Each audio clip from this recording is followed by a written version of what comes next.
Alright, so here we are with the battery issue. I've pressed the power button. So it says press the key.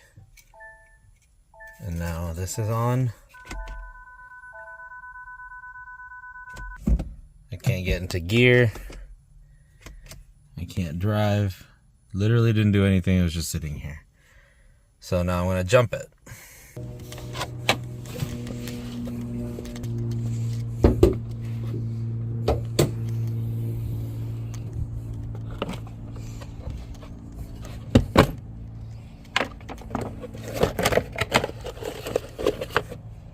This kit has come in extremely handy.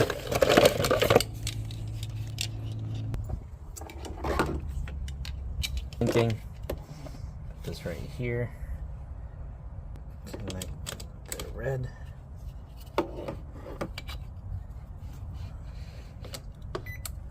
Now lights come on.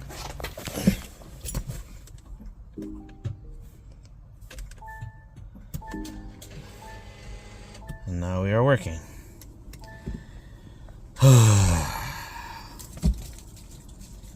That's it.